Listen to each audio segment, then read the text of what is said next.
Hello and good morning to you. This is Cliff Graves from Train World Boxing. Just 1 second.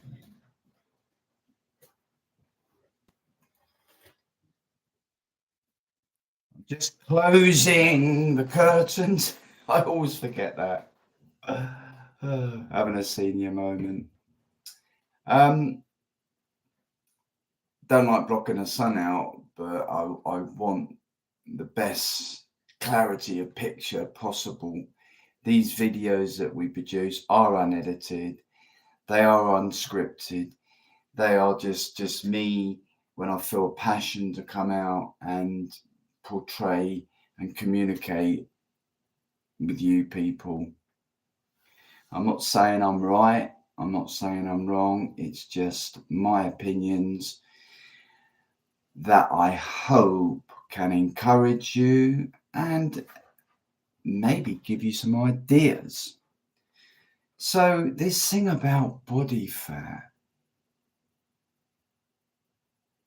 specifically, we're talking about the belly fat area.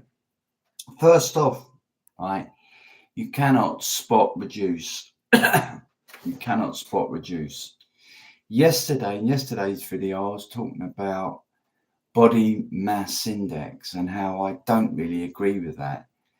You take somebody like Mike Tyson, 5'11", 16.5 stone in his prime. Are you going to say he was a fatty? But on the body mass index, it would have said he was obese. How ridiculous and ludicrous is that? But we can use it, I think, as a scale, really. Yeah, so kind of, if you've got, say, a body mass index of 26%, it's going to be everywhere. It's going to be underneath your chest. It's going to be underneath where your lats are. It's going to be in your buttocks. It's going to be on the back of your legs. And it's also going to be in the belly. But this fascination of losing belly fat, especially now, we're coming so close to the holiday season. And I'm a male, so I talk from a male perspective now, but this doesn't mean males, this means male and females. But what male wants to go out down the beach in his Speedos with the rubber ring hanging over the top of his Speedos? There's a fascination that we have with losing body fat. And you know, it ain't rocket science. It isn't rocket science. The scientists, I think, are brilliant. I don't approve of natural sciences, evolution and that shit, and quantum physics and all that bollocks. But sciences, medical sciences and advances and the like, I think are fantastic. Fantastic. Exercise science to decipher which EMGs and all that type of stuff, I think is fantastic. But they will, as the nature scientists are, they will talk a different language, the likes of you and I. And it's hard. It's hard to decipher, understand, isn't it? But the formula for losing body fat and belly fat, yeah, is simple. It's simple. You have to look at your diet. Exercise, yes. One scientist, very, very respected scientist, has said there is no such thing as calories. Calories is a made-up word. Calories is a construct. When we eat something, it produces heat, energy, mass of the food. There is no calories. And that's not coming from me. That's coming from a professor.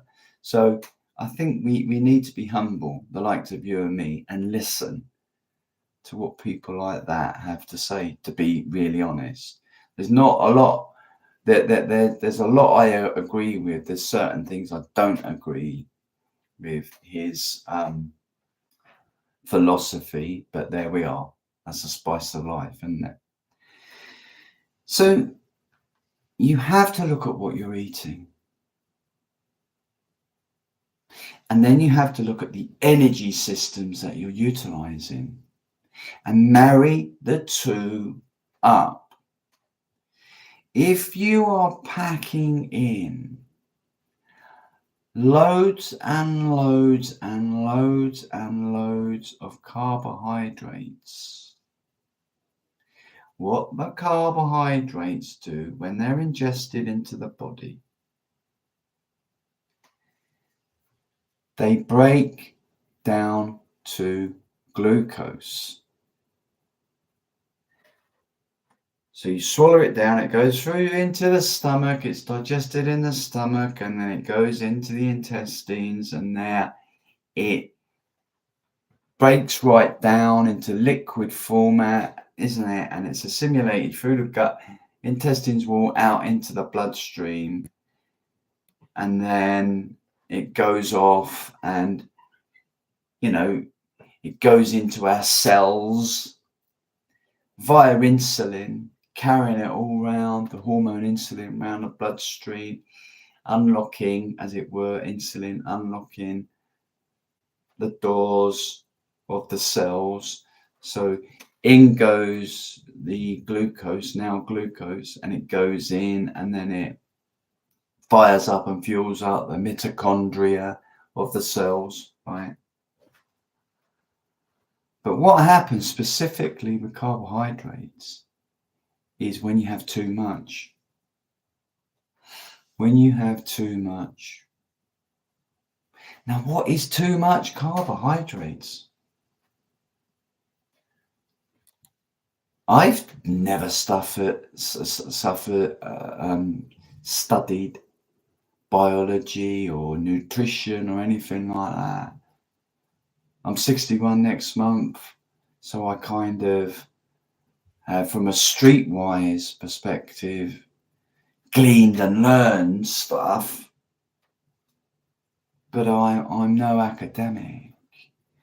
And they will tell you that it's the insulin that lets the fuel into your cells, because that's right at the cellular level, folks. That's where it's at.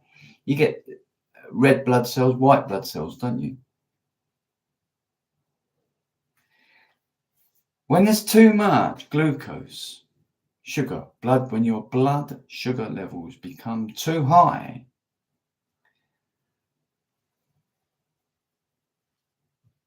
the body, specifically your pancreas, because that's where the insulin is released from, will get overworked because you're releasing too much insulin, because it's trying to cope with this extra glucose and it doesn't know how to, because there's too much of it. There's too much of it going on. Too much of it going on.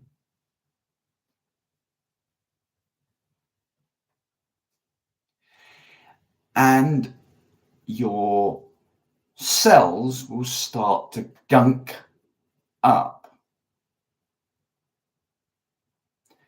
Have you ever spilled coffee, or ever, the stickiness of the sugar? It's very sticky, isn't it? Oh shit, you spill it everywhere, don't you? Why do you think in prisons, certainly about 30 years ago, they would get hot water, sugar, toss it in somebody's face because it sticks. It's sugary water is messy.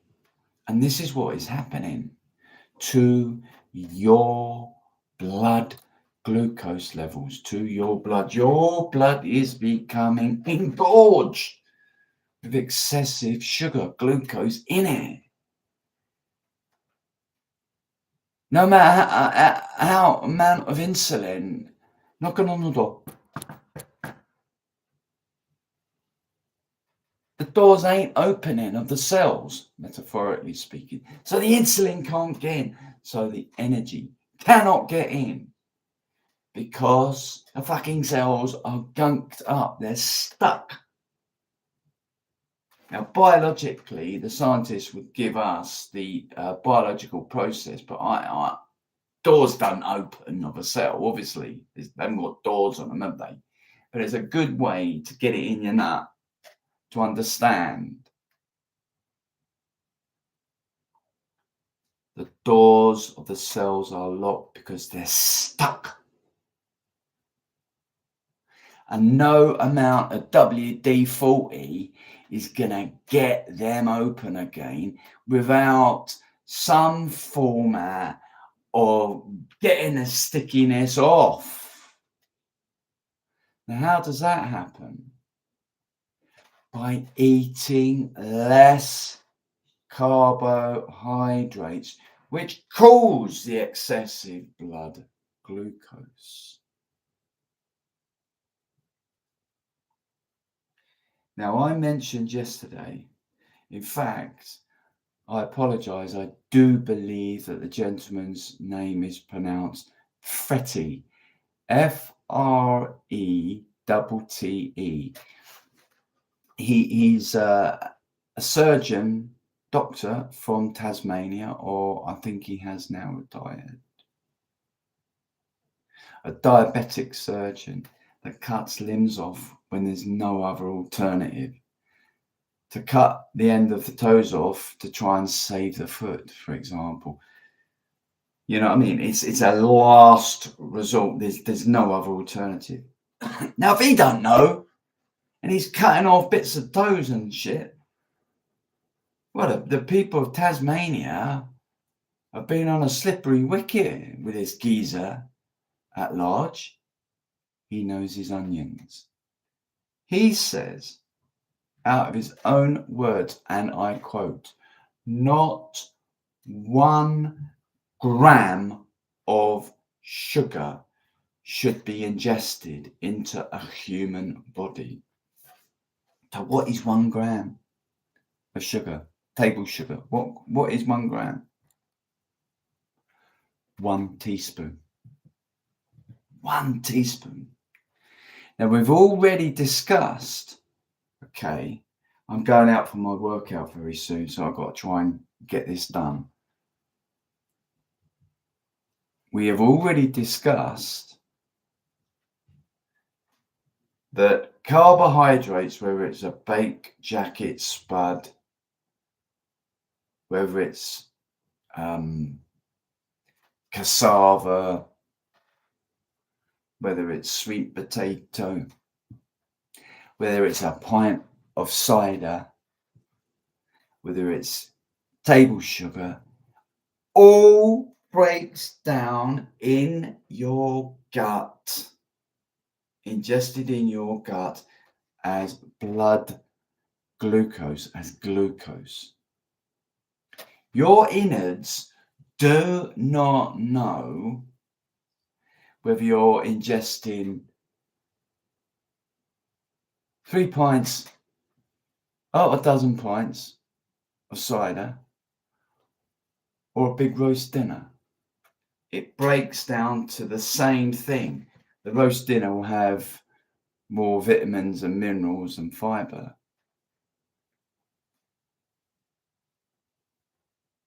Do you get what I mean?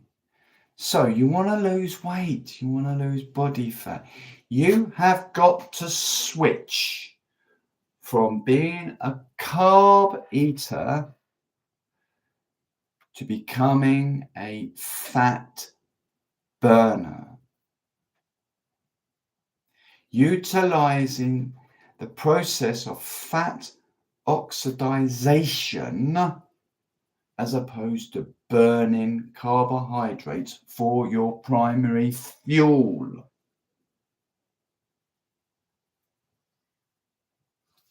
I haven't mentioned exercise yet, but you do need to exercise. Yes. Exercise cardio to exercise the heart, keep the heart strong. Exercise mechanically for the body, for the muscles, to keep the muscles and bones strong. But it starts in the kitchen. It starts in the kitchen, folks. So, if you are considering converting from carb eating to do not do that overnight. Do not. Because what happens is, at the moment, you're eating all these carbs 3 times a day. You have the toast, you have the muesli first thing in the morning, you drink the orange juice, you think you've eaten healthy, don't you? You ain't. In the lunchtime, you think, oh, I'm going to go for whole grain, lettuce and tuna sandwich. You come back and you have rice and chicken. You think you've eaten healthy, don't you? You haven't.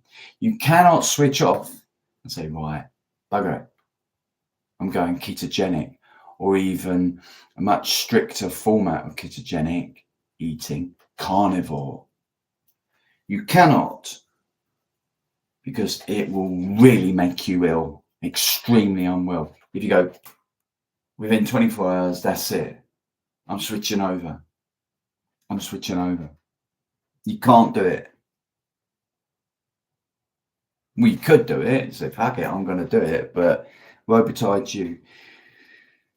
The microbiome for the carb eater that wants to switch to fat burning will be different to when you start to ingest pure carnivore, for example. It will be different. And a war will start in your guts. That will cause bloating, that will cause diarrhea, that will cause constipation, that will cause irritable bowel syndrome, that will cause all sorts of gut problems, which you don't want. You have to transition across slowly, carefully and methodically, and actually nobody can really guide you by the hand because it's your body, and you have to feel. I think you should work out a program of over about 8 weeks, at least, minimum, where you're grading it. Put it in front of an expert and say, look, this is what I'm intended to do. This is what I eat. This is what I'm intended to do. What do you think? And they say, well, I think that's sensible. See how you go. I was ketogenic, keto, for about 3 years. And then I decided, right, I'm going carnivore. And I have not had any gut problems. I've not had to have any fiber in my diet. Fiber. What about fiber? Well, I haven't had it. And I do check my stools every time I go for a shit. I do. And they are perfect. There's no blood there. There is no straining there. There is nothing. They are perfect. So you tell me, they will be darker because you're eating red meat, aren't you?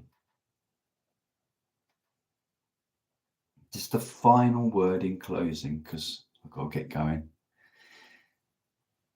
The reason why athletes that are carb burners will not specifically if I'm talking about boxers, will not and should not do it. Do you want me to tell you why?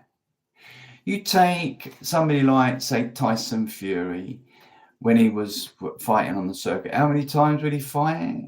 Maybe twice, maybe 3 times. He'd go away to a training camp, 6 weeks, 8 weeks, maybe 10, maybe longer. When you think that if you're fighting 3 times a year and you're doing, say, a 10-week training camp, that's 30 weeks out of that year gone, which you want to be with your family and stuff. But the important thing is, it's going to take you at least 3 months minimum to transfer from the carbohydrate to the ketogenic lifestyle. And they haven't got enough time. Fighters, they've got millions on it. So they think, nah, that's it. I'm just going to remain. I am going to remain. I'm not going to reinvent the wheel. I'm just going to remain. But if you look, go Google it online, fat adapted athletes. Look at their testimonials. I think they're better than trying to get the scientists to explain it all, doctors and all the rest of it. Look at the athletes, the ketogenic athletes. Look at their testimonials. Look at why they are saying what they are saying. Have they got some ulterior motive here? Are they being paid massive bucks to say what they're saying? Half of them know. Half of them know. Look at what they say, and I guarantee you, everyone will say, my energy has soared through the roof since I've become fat adapted, because you got that belly fat there. Listen, if you are in single digits, which I don't like, the BMI model, 9%, you eat, you restore, you burn fatty acids. If you need to burn to get to that 15% body fat scale on the body mass index, then you utilize intermittent fasting to help get you there, and you utilize stored body fat. You utilize that puppy fat on your belly as energy, stored energy. That's what you do. That is the way of doing it. So in one succinct sentence, how do you shape up and lose body fat? By burning the stored body fat, by taking out the equation carbohydrates. And then you are going to win. You're going to be successful in your goals, whatever they are: health, cosmetic, athletics. Athletics and sports people, they really need to think, when am I going to fight again? 6 months' time? Give the ketogenic diet a go and see. If it's fucking you up and making you as weak as a kitten, drop it. But I bet you any money you like, it won't. Okay? So transition over 8 weeks, at least, minimum. Don't ignore that one. I don't want people coming on and saying, you fucked me up. I'm really ill now. I'm telling you, if you are eating carbs and you have not embarked on a ketogenic diet, transition over gently. Listen to your body. Not even our spouses, not even our mums and dads, parents, not even our brothers or sisters can tell us, because it's your body. Feel, F-E-E-L, feel your body. Listen to your body. Treat it as a holy temple. That's what it is. That's what it is.